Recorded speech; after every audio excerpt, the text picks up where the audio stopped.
Hi, my love. So, ayan, nakita nyo, nasa trend ako ngayon kasi pupunta ako sa aking yearly check-up. Yes po, naka-schedule ako ngayon sa aking body check-up. At ayan, nandito na nga tayo, palabas na tayo ng elevator at makikita natin agad ang, eto na, Med Times. Yes po, Med Times Medical Clinic. So, dito ako lagi nagpapa-check up yearly. Taon-taon po yan. So, eto na nga, kailangan ko mag-fill up ng form para malaman kung ano yung mga allergies ko, kung ano yung mga bawal sa akin. At habang nakaupo nga ako para mag-fill up ng form, napansin ko talaga na sobrang linis at sobrang laki pala ng branch ng Med Times dito sa lugar na to. At ayan na nga, tapos ko nang i-fill up lahat ng form. So, ibibigay ko na to paglabas ng staff. At habang iniintay ko na matawag ako, so ayan, nag-aura-aura muna ako dyan at magpapapansin sa camera at nagtitiktok. Konti pa lang naman yung tao dito kasi maaga ako nagpunta. Siguro mga 4 lang kami. Kaya una munang ina-assist yung mga mas nauna sa akin. At habang ang nagiintay ako dito at napansin ko yung door, parang sobrang kakaiba talaga at may pagka-chismosa ako, di ba? Kung saan siya nagko-close. At ang view nito sa labas, tingnan nyo ha, mamaya papakita ko sa inyo. Super ganda ng view sa labas. At napaka-aesthetic naman talaga din ang interior design nila dito. Tingnan mo, may pa-plants pa sila. Kabog, di ba? Hi, my love. So, andito ko ngayon sa Med Times Medical Clinic. So, body check-up ko ngayon. Ngayon ako naka-schedule. Kaya nagpunta ako dito ngayon. Medyo paus-paus pa ako, diba? Meron pa nga ako ubo. So, ayun. Ang kinaganda kasi dito is yearly yung check-up namin dito. So, sa akin, yearly talaga ako. So, ang kinaganda talaga dito is free pa. Free yung medical check-up nila. Free yung, kasi meron kaming health card na tinatawag. So, yun yung ipapakita ko dito. So, wala kang gastos. Pamasahe mo lang yung gastos.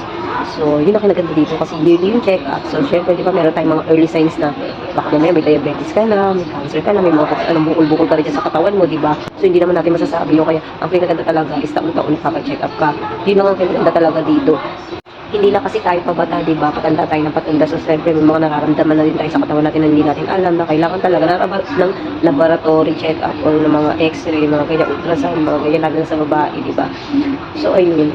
Yun ang gusto ko dito sa Hong Kong na free yung medical nila dito, free yung check-up nila, healthcare, ganyan. Hindi katulad sa Pilipinas na yung PhilHealth is less lang, mga 10%, mga ganyan. Hindi ko alam ha, pero parang hindi talaga siya free. So, yun lang. Yun ang kinaganda dito, o diba? Ayan. Namumulto. Diyos ko, bojog na bojog yung mukha ko. Yan yung epekto ng galing sa Pinas, no? Walang diet, walang control sa pagkain. Kaya ayan, o. Tabachoy yan. Taba-taba ng pisngi ko, o. Hindi ako sanay. So, back to no rice na naman tayo ngayon, guys. Back to no rice.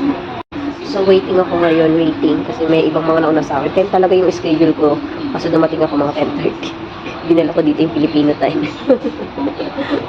Medyo paus-paus pa nga ako. Baka makita sa x-ray na ang dami kong plema dito. Diyos ko. Galing sa Pinas kasi yung weather dun, yung init, ulan, bagyo, init, tapos yung maalinsangan, ganun. Kaya siguro nagkaubo ko ko. Tapos meron pa akong allergic rhinitis. So, ayan. Start ko na yung mask ko. Tingnan nyo yung view dito.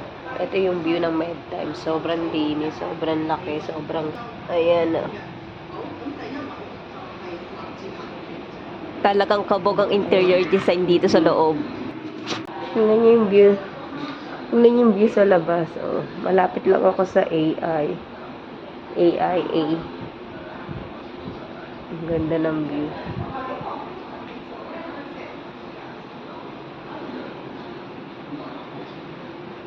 So, ayan siya, guys. Ang ganda dito.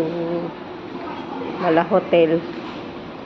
At ayan na nga, Milabs. Tapos na akong kunan ng dugo for CBC. Blood count ba tawag doon? So, hindi ko na siya na-videohan kasi bawal sa loob. So, eto na nga, tinawag na ako para magpalit ng damit para suotin tong patient. Ano ba to? Gown ba yan? Kasi i-x-ray na ako, tsaka ano ba tawag doon? Yung i-check up yung breast ko, ganon. Kung may bukol, yung mga ganon-ganon. At ayan na nga, nag-inerte muna ako. Diyan, kunwari masakit, pero hindi naman talaga. So, ayan, nag-aura-aura muna ako bago magsuot. At eto na nga, nakasuot na ako, so ready na ako lumabas.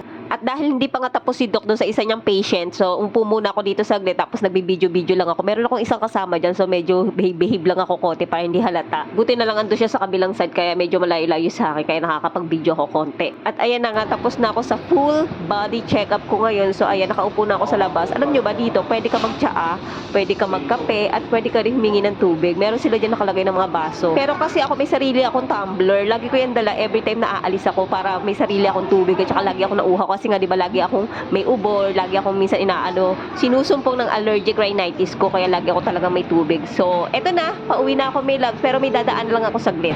Okay, may love, so tapos na ako mag-medical, tapos na ako magbigay ng urine tsaka ng stool. So, yun, tapos Then, 1 week lang yung result. So, sobrang bilis lang dito. Minsan isasend nila sa email mo or minsan gusto mo rin kunin yung mismong print. Pwedeng ganun. So, ganun lang yung ano nila. Ito nga yun. Bye!